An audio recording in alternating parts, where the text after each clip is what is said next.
وبالحق أنزلناه وبالحق نزل وما أرسلناك إلا مبشرا ونذيرا وقرآنا فرقناه لتقرأه على الناس على مكث ونزلناه تنزيلا. نیکسٹ ہے خلاصہ پارہ 12 نمبر پارہ وما من دابت. اس پارے کی پہلی آیت سے اللہ نے بتا دیا کہ مخلوقات کا رزق میرے ہاتھ میں، تم کیوں فکر کرتے ہو؟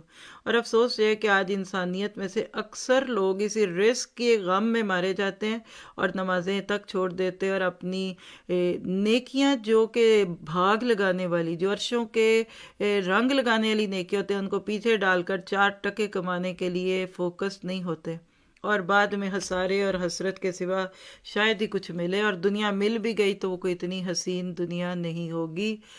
تو اللہ نے آپ کو مجھے یہ سبق دے دیا اس پارے کے آغاز میں.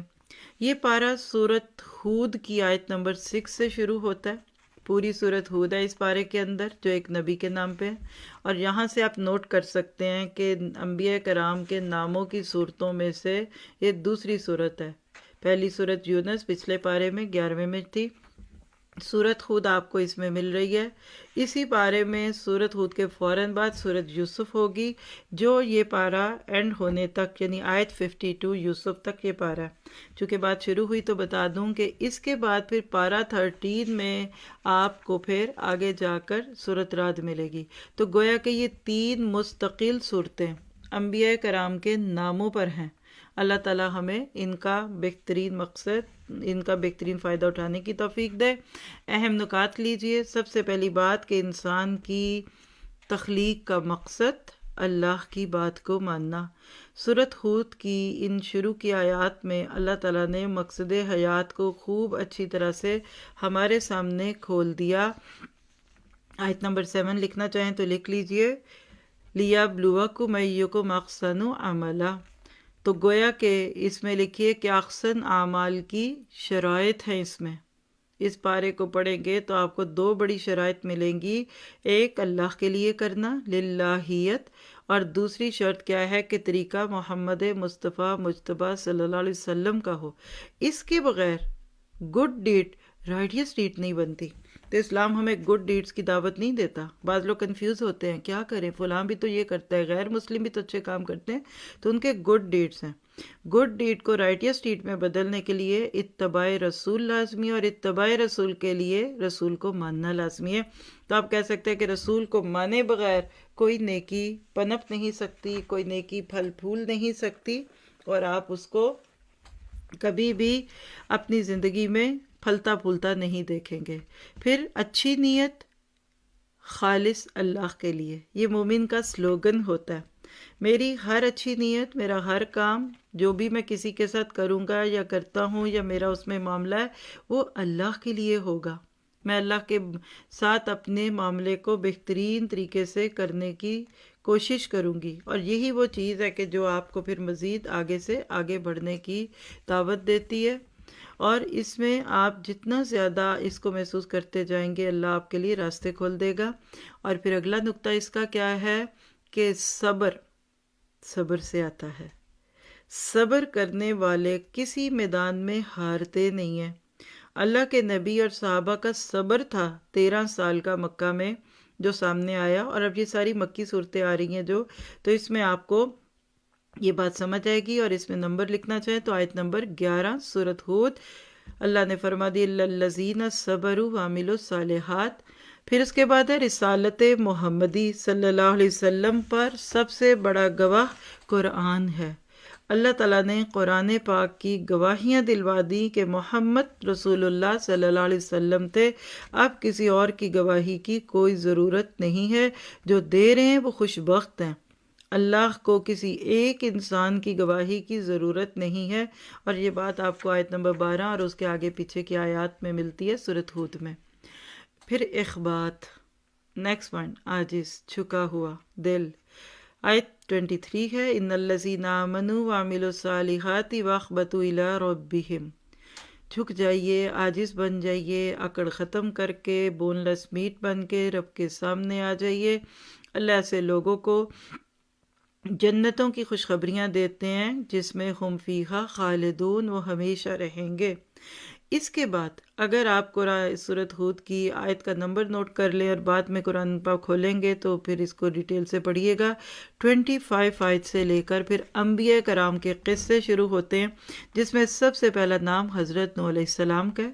تو لکھیے حضرت نوح علیہ السلام کی اپنی قوم کے ساتھ کشمکش، یہ آج بھی ہوتی ہے، یہ فریکشن ہے، آپ کے گھروں سے شروع ہوتی پھر خاندانوں معاشروں میں، ہم اس میں ہار جاتے ہیں، حالانکہ یہ فریکشن ہمارا اجر ہوتا ہے، یہ نوافل اور سنتوں سے، اور کہہ لیجئے کہ وہ عمل جو اللہ کے ہاں بڑا کرتے ہیں بندے کو، اپنے ماحول کو اللہ والا کرنا، اپنے بچوں کو ناراض کر دینا، اللہ کو راضی کرنا، یہی تو پچھلے پارے میں پڑھ کر آئے تھے کہ محبتوں کے اس سفر میں، اس ترازو میں اللہ کو سب سے آگے رکھنا۔ حضرت نوح سے لے کر محمد مصطفیٰ صلی اللہ علیہ وسلم سب نبیوں کی یہی شان تھی، اور وہی اعتراضات اور وہی گلے اور وہی ساری باتیں اس دور کی جو آج بھی ہے۔ پھر آیت 27 سے پتہ چلتا ہے کہ جو اہل حق کا مذاق اڑائے گا تو اس کا بھی مذاق اڑایا جائے گا، کیسے انہوں نے اپنے نبی کے ساتھ بات کی برائی کے ساتھ، اللہ نے آسمانوں سے اور زمین سے ایسے پانی نکال دیا کہ وہ خود پریشان ہو گئے۔ پورا رکوع ہے بنیادی طور پہ، یہاں سے بات شروع ہو کر آگے جاتی ہے۔ پھر توبہ اور استغفار کی برکات اس بارے میں آپ کو ملتی ہیں کہ جو توبہ اور استغفار کرے گا زندگی میں بہت خیر آئے گی، اور آیت ہے 52 سورۃ ہود، وَيَا قَوْمِ اسْتَغْفِرُوا رَبَّكُمْ ثُمَّ تُوبُوا إِلَيْهِ يُرْسِلِ السَّمَاءَ عَلَيْكُمْ مِدْرَارًا۔ اللہ ہمیں توبہ استغفار کی توفیق بھی دے اور اس کے بعد یہ ساری برکتیں عطا فرمائے۔ اور پھر اسی طرح سے اگلی بات جو ہمیں اس میں پتہ چلتی ہے کہ معبود صرف ایک اللہ ہے، کسی اور پہ بات کہنے کی کسی نبی نے دعوت نہیں دی، ہر دور میں صرف ایک ہی دعوت تھی۔ اور آیت 61 لکھ لیجئے، حضرت صالح علیہ السلام قوم سمود کی طرف آتے ہیں اور کہتے ہیں قال یا قوم اعبدوا اللہ ما لکم، ہر نبی کی یہی دعوت تھی۔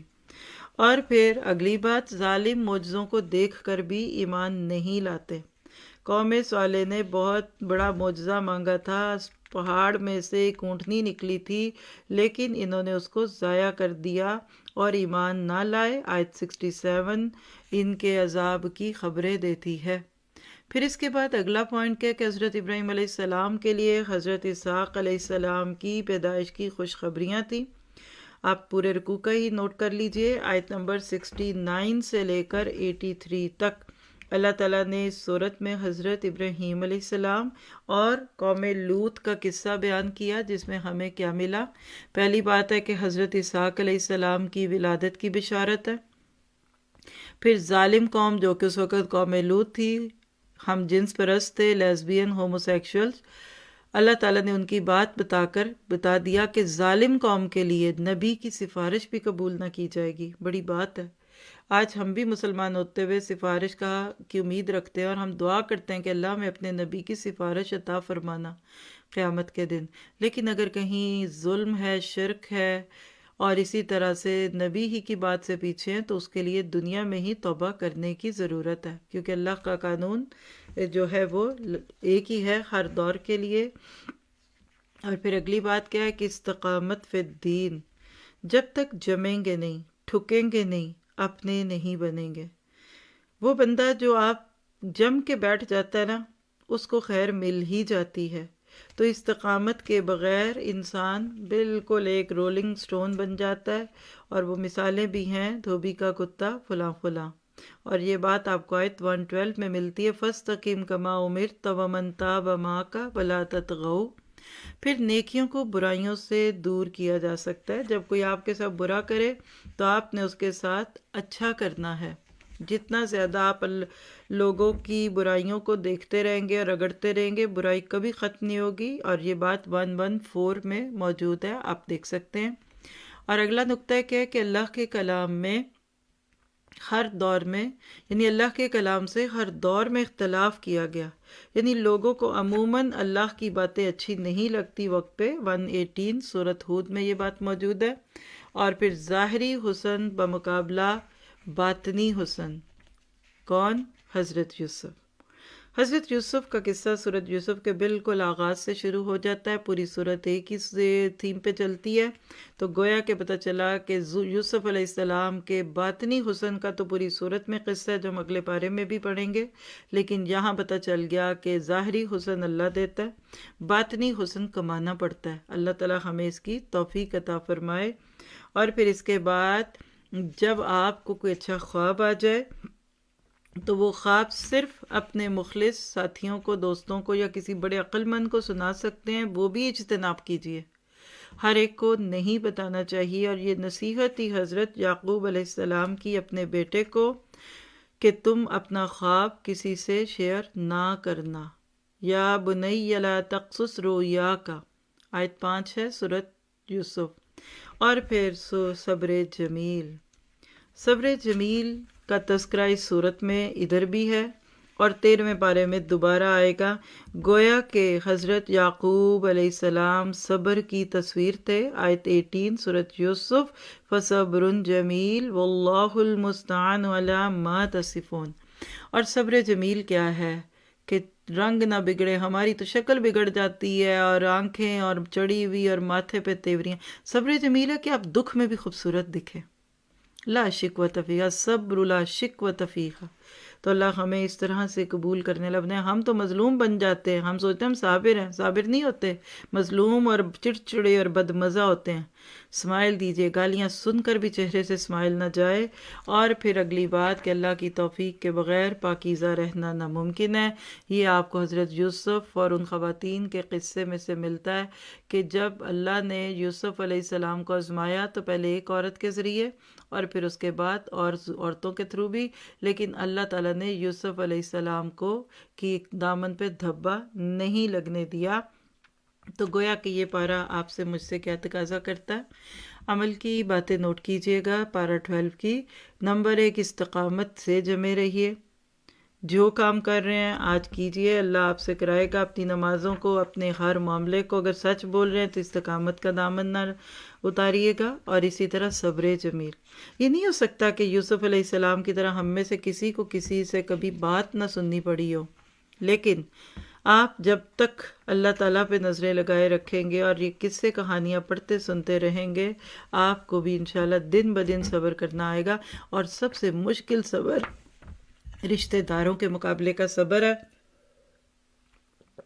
اللہ تعالیٰ نے پورا قصہ بیان کر کے ہمیں اس کی خبر دے دی۔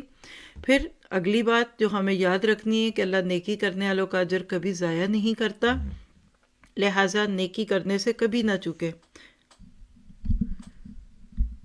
بعض دفعہ دنیا میں ہمیں اپنے کسی اچھے عمل کا بدلہ نہیں دکھتا نا، نظر نہیں آتا، تو ہم کہہ دیتے ہیں اچھا اوہو آج کا تو نیکی کا کوئی دور ہی نہیں ہے۔ تو ایسا نہیں کہنا، اجر آپ نے اللہ سے لینا ہے۔ اور پھر اس کے بعد استغفار کرنا سیکھا سورۃ ہود میں، ہر نبی کے قصے میں، اور اللہ کا شکر ہر حال میں۔ اللہ ہمیں اس کی توفیق دے۔ اس پارے کی دعا ہے سورۃ ہود آیت 47، ربی انی اعوذ بک ان اسألک ما لیس لی بہ علم والا تغفر لی وترحمنی اکن من الخاسرین۔ کہ میرے رب، میں تیری پناہ میں آتا ہوں اس بات سے کہ میں وہ سوال کروں جس کا مجھے علم نہیں ہے، بے علمی میں نہ چیزیں ایسی کہہ دوں تجھ سے، اور اگر تو مجھے نہیں بخشے گا اور مجھ پہ رحم نہیں کرے گا تو میں خسارہ پانے والوں میں سے ہو جاؤں گا۔ تو ایک ایک کر کے ان دعاؤں کو یاد کرنا ہے۔ اللہ تعالیٰ آپ سے مجھ سے بہترین طریقے سے راضی ہو جائے۔